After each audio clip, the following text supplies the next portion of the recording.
Torture tus datos lo más que pueda y ellos confesarán cualquier cosa.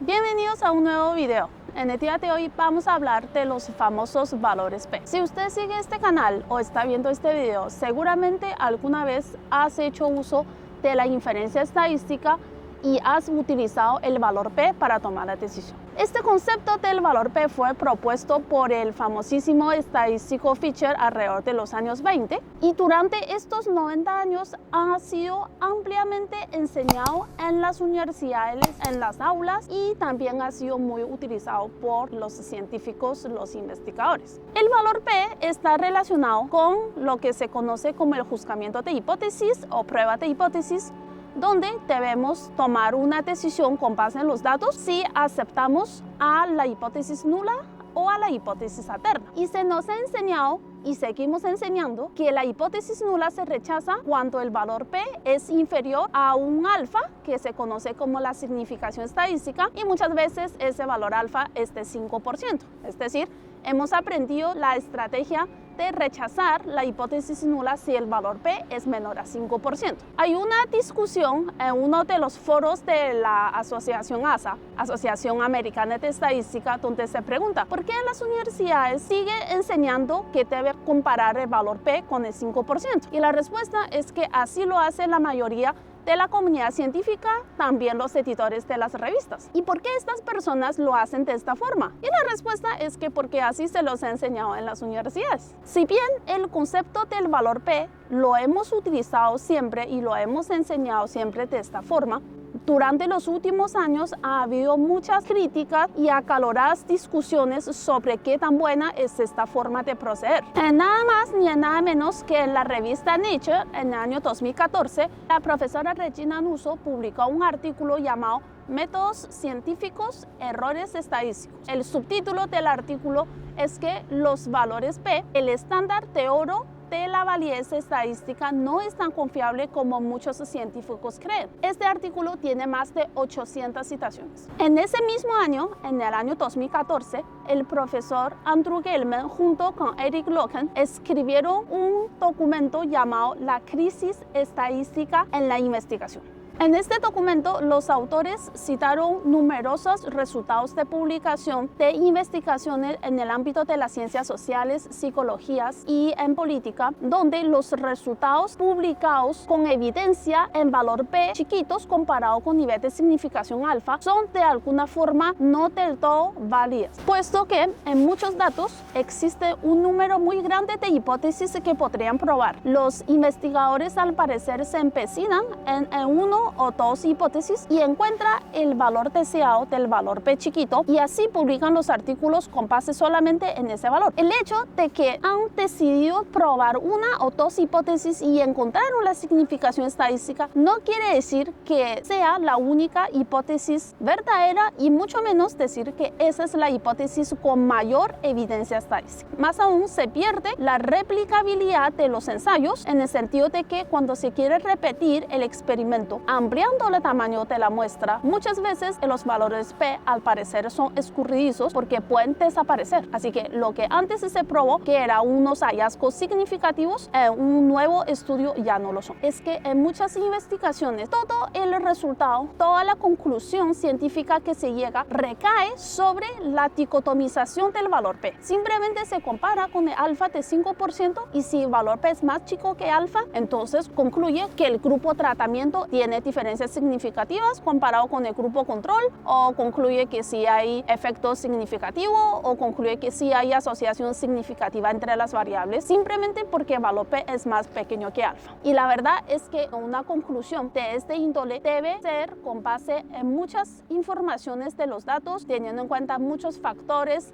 el tipo de datos, la población de estudio, y no puede ser con base solamente en el valor P. Y como si fuera poco, en el año 2015, la revista Psicología Social Básica y Aplicada, que es una revista que se ubica en el ranking Chimago en el cuartil 1 y en el cuartil 2 en temas de psicología, el equipo editorial decidió prohibir cualquier procedimiento sobre probar la significación de la hipótesis nula. Si bien los autores que someten artículos a esta revista pueden seguir utilizando procesos inferenciales, antes de publicar debe eliminar de su manuscrito cualquier mención del valor P, valor de la estadística T, valor de la estadística F o cualquier frase que involucre afirmaciones como que la diferencia es significativa, el efecto es significativamente diferente que cero, etc. Muchos artículos aplicados en la psicología utilizan herramientas de prueba de hipótesis y si no acepta publicar artículos con valor P, entonces ¿cómo justifica los hallazgos? Los procedimientos de intervalos de confianza también quedaron prohibidos en esta revista, aunque el equipo editorial afirma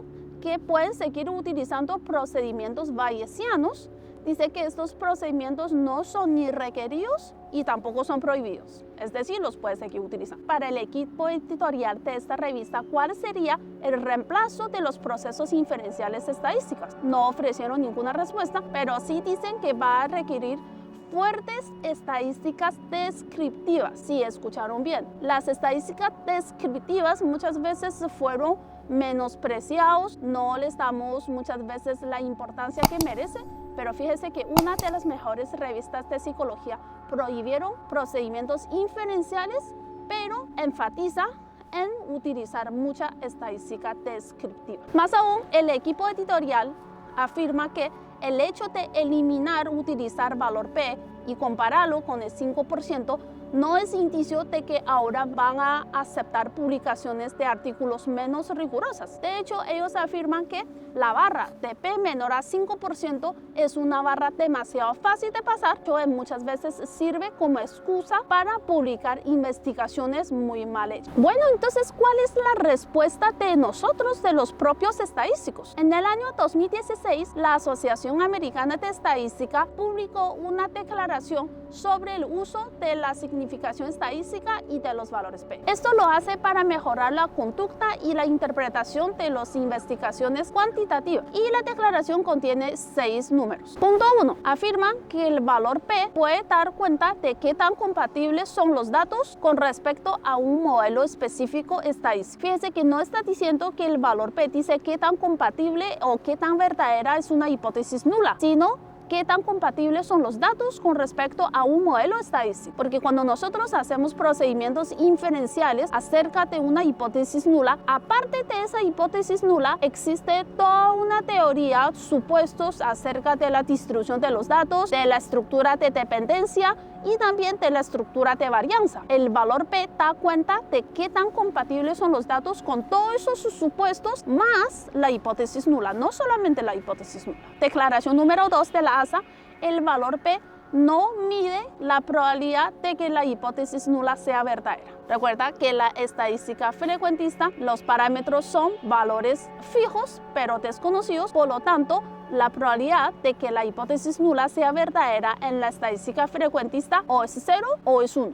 Es decir, nunca corresponde al valor P. Y eso es una de las interpretaciones erróneas que hemos visto que muchas personas la utilizan. Tercera afirmación, las conclusiones científicas y la toma de decisiones no puede recaer solamente sobre el hecho si el valor P es más grande o más pequeño que el valor de alfa. Lo que les comentaba antes, una investigación científica debe hacer las conclusiones con base en muchísimos factores y no solamente en el valor del valor P. Afirmación número 4. Un procedimiento inferencial bien hecha requiere de reportes completos y transparentes. ¿Cuántas veces cuando debemos validar una hipótesis en un conjunto de datos, buscamos cuál de todas las pruebas que existe logra un valor P menor a 5% y esa prueba es la única que publicamos? Eso es una conducta que no se debe hacer. Declaración número 5. El valor P no mide la magnitud de un tamaño de efecto y tampoco la importancia de un resultado. Declaración número 6. Por sí solo, el valor P no es buena medida sobre la evidencia acerca de un cierto modelo o hipótesis. Por sí sola, sí complementa, pero no es el centro de la investigación. Fíjese, la asociación ASA Naturalmente no puede prohibir el uso del valor P porque es un concepto que nosotros lo hemos utilizado durante toda nuestra vida, pero sí da énfasis, da la importancia de las discusiones que ha habido sobre cómo la gente mal utiliza el valor P y cómo todo el peso de una investigación científica recae sobre la dicotomización del valor P. Más 3 años después, en la revista Nature, de nuevo, en el año 2019, publicaron un artículo llamado "Científicos se levantan en contra de la significación estadística". Los autores condenan enfáticamente la práctica de utilizar el valor P comparándolo con el 5% y con base en ese resultado decide si los hallazgos son significativos o no. Lo condenan categóricamente y afirma que más de 800 investigadores de la comunidad académica firmaron un documento manifestando a estar de acuerdo con esta condena. En vez de eso, recomienda que se dé más énfasis sobre los resultados de los intervalos de confianza, interpretando todos los valores contenidos en el intervalo y las consecuencias que esto conlleva en el contexto de la investigación. De esta forma, afirman los autores que los investigadores pasarán menos tiempo al frente de los software estadísticos y más tiempo pensando. En ese mismo año, en la revista The American Statistician, publicaron un número especial dedicado a los valores P. Este número se llama "La inferencia estadística en el siglo XXI. Un mundo más allá de P menor a 5%. En este número se publicaron más de 40 artículos sobre este tema. Menciono nombres de algunos de esos artículos. Uno se llama "¿Qué hemos aprendido y qué no hemos aprendido de millones de artículos sobre valor P?". Otro artículo se llama "¿El esfuerzo de la ASA para mejorar la práctica de la estadística será exitosa? Algunas evidencias de lo contrario". ¿Y qué tal este artículo? Poniendo al valor P en su lugar. En la descripción del video dejamos el link de todos los artículos que les he mencionado. Sintetizando un poco, la voz de la comunidad científica es clara. Está condenando el hecho de dicotomizar el valor P. Piénsenlo ustedes, si el valor P vale 0.049, llevaría a la conclusión de rechazar la hipótesis nula, mientras que el valor P de 0.051 llevaría a una decisión totalmente contraria. ¿Por qué dos valores tan cercanos de valor P va a llevar a conclusiones totalmente contrarias? No debemos seguir dicotomizando el valor P, sino analizar mejor los datos basando en otras evidencias, complementando con el valor P naturalmente, para que no todo el peso de una investigación científica recaiga sobre este único valor. Ahora, ¿existen otras alternativas que podemos utilizar para complementar el valor P? Por supuesto, por ejemplo, los intervalos de confianza. Podemos interpretar los valores que contiene el intervalo en el contexto del problema. También está la alternativa de utilizar la estadística bayesiana, ya que los parámetros se tratan como variables aleatorias y aquí sí podemos calcular la probabilidad de que una hipótesis sea verdadera. También en el año 2019 propusieron un concepto que se llama valor P de segunda generación, que es especialmente útil cuando la hipótesis nula se presenta en forma de un intervalo. ¿Qué traerá el futuro para nuestro valor P? No lo sabemos. ¿Cómo impactará esto sobre las prácticas, el uso de la estadística inferencial? Lo veremos en el futuro. Y más aún, cómo esto va a impactar en la forma como nosotros enseñamos la estadística en las aulas. ¿Seguimos enseñando la simple comparación entre valor P y alfa?